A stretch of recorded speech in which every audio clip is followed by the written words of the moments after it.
Sit down, shut your mouths, and watch The Gift of Gabe.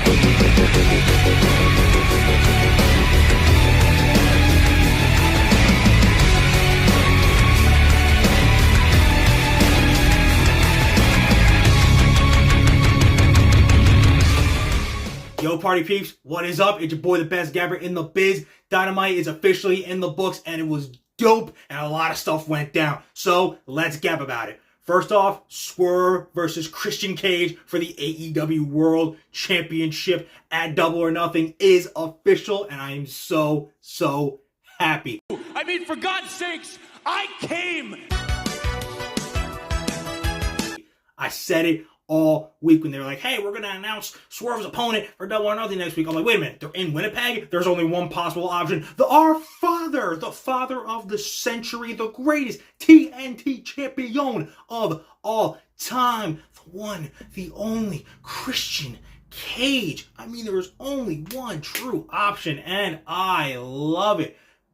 Didn't even waste any time either. Was like, hey, I'm about to talk, whack, right Swerve right in the face, and then laid out Nana. You know, it would have been funny if like one of them tried to do the dance right afterwards. But yo, I'm so hyped for this match. It is going to be phenomenal. Last time Christian Cage was in an AEW World Title program, it was, oh God, friggin' 2021, leading into the great pay-per-view that All Out was. Great program with Kenny Omega, great match. It's going to be the exact same thing here with Swerve. Automatically gives him a huge, credible challenger right for his first title defense on pay-per-view with Swerve and Christian Cage. Swerve, at the end of the day, no doubt, is going to retain this championship. But I have no doubt that both physically and mentally, especially if Swerve, if you got a dead relative, bro, you better watch out. Christian gonna make your life a living hell all the way up till Double or Nothing before, you know, give him a little house call and a Swerve stomp and remind him about whose house this really is, and it's your house. But hey, doesn't mean, you know, the father that stepped up can't walk in there and sit down on the couch in your living room for a little bit so we can all enjoy the ride. So I'm ready to swerve when we drive to get to Swerve versus Christian at Double or Nothing, because this is what I wanted and what we all wanted. Yes. Okay, you guys, so amongst really great matches and, you know, storylines being built here on Dynamite tonight, we got a very interesting angle that played out here on Dynamite. Orange Cassidy going with Don Callis, turning heel?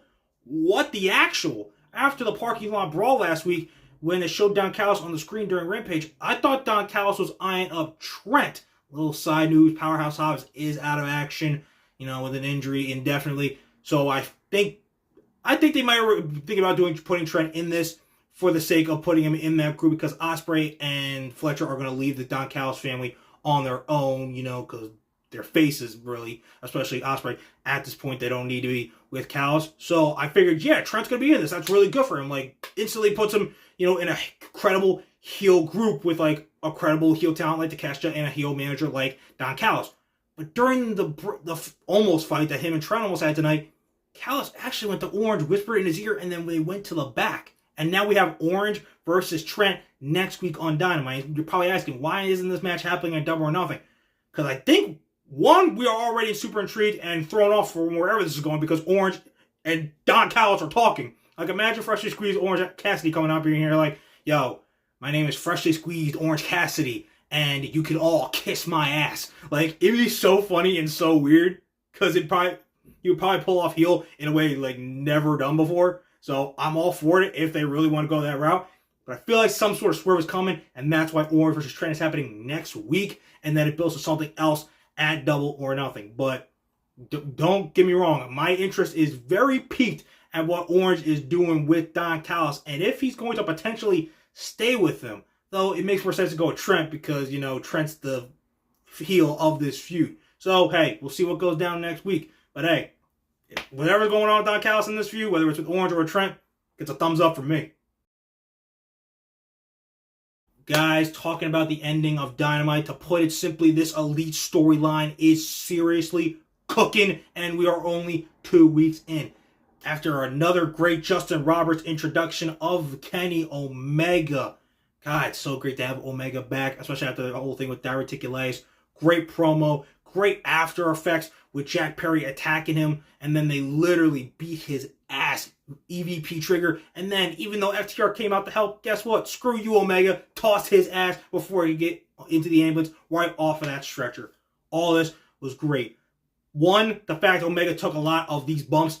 He's definitely not ready and cleared yet, but the fact that he took all of this definitely shows he is more clear to at least do it, to be doing this kind of stuff than we thought, and that's great. And the fact that he said to Kazuchika Okada, just give me a couple months and you and I can finish our all-timer great New Japan rivalry here in the States, and a couple more months. How does that really round out? That sounds about right to, All In 2 in Wembley Stadium. Okada versus Omega 5 for the Continental Championship.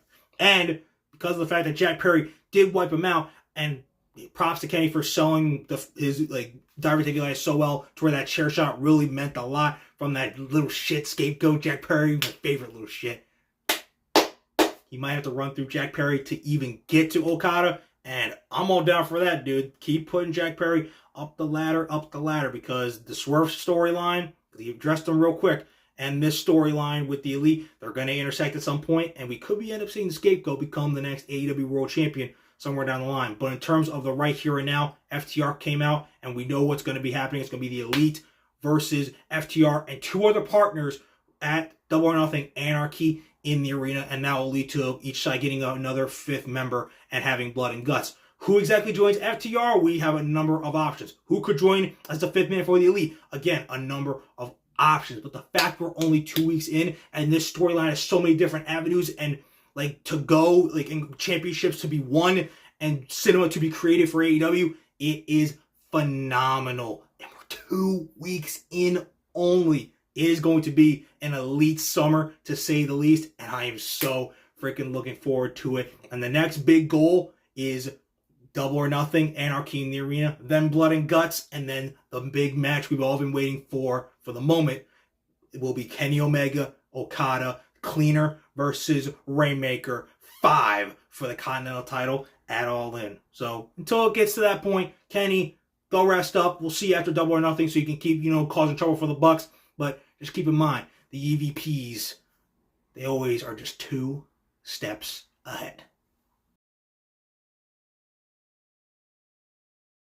Okay, you guys, that is Dynamite. We are Dunsky. Put it in the rearview mirror. We are done. It is going to be a big weekend coming up. We got SmackDown and Backlash from Lyon, France. It is going down, and I am super psyched. This Friday, SmackDown, A-Town Down Under defends the SmackDown the WWE Tag Team Championships. I'm sorry, those beautiful, beautiful belts. Didn't mean to disrespect you. Against the Street Profits of the Pride. We're going to see one last face-to-face confrontation between Cody Rhodes and the phenomenal AJ Styles before we get to Backlash. And then how the hell are we going to see more chaos with the MFT, Tama Tonga, and his tribal chief Solo Sikoa when the RKO show goes down this Friday on SmackDown, and then Backlash. It's coming this Saturday from Lyon, France. Cody Rhodes versus AJ Styles for the Undisputed title, main eventing Jey Uso, Damian Priest, yeet, for the World Heavyweight Championship. Orton, KO versus the Bloodline, Solo and his MFT, and so much more to go down on that show. Guys, you're not going to want to miss any of this stuff going down. You're certainly not going to want to miss what your boy, the best gabber in the biz, has to say afterwards. So keep on liking and keep on subscribing and keep on remembering that when it comes to talking wrestling, who better to gab with than Gabe. Okay, you guys, hope you enjoyed Dynamite tonight. It's time to move on. It's time to get into that Backlash time of year. So until then, deuces, deuces, and I'll see you guys after SmackDown on Friday. Until then, chin up, tits out, line. Watch The Gift of Gabe. Darling, that is my part, and now you've ruined the moment.